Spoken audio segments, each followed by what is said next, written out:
ಈಗ there are two plans. ಒಂದು ಇಲ್ಲಿ ಫ್ಲೈಓವರ್ ಬಂದ್ಬಿಟ್ಟಿದೆ.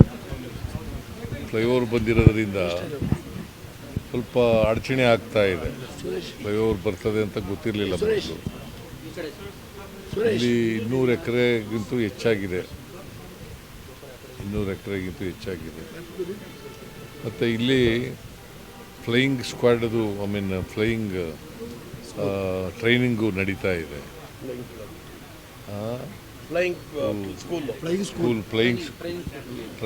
ಟ್ರೈನಿಂಗ್ ಸ್ಕೂಲ್ ನಡೀತಾ ಇದೆ.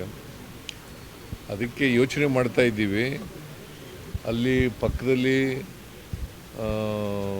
ರನ್ವೇನ ಎಕ್ಸ್ಟೆಂಡ್ ಮಾಡಲಿಕ್ಕೆ ಆ ಜಮೀನು ತಗೋಬೇಕು. ಸುಮಾರು 3 ಎಕರೆಗಿಂತ ಹೆಚ್ಚು ಬೇಕಾಗ್ತದೆ ಜಮೀನು. ಅದು ಅವ್ರು ಕೊಡಲ್ಲ ಅಂತ ಇದ್ದಾರೆ ಜಮೀನವರು.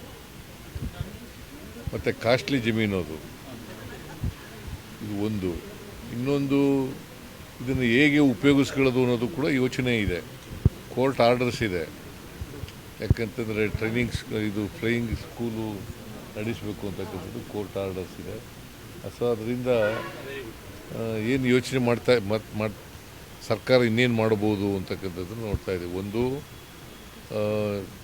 ಎಕ್ಸ್ಟೆಂಡ್ ಮಾಡೋದು ರನ್ವೇನ. ಎರಡನೇದು, ಈ ಜಾಗನ ಪೂರ ಉಪಯೋಗಿಸ್ಕೊಳ್ಳಲಿಕ್ಕೆ ಏನು ಮಾಡಬೇಕು ಅನ್ನೋದು.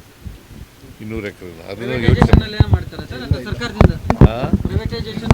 ಸರ್ಕಾರ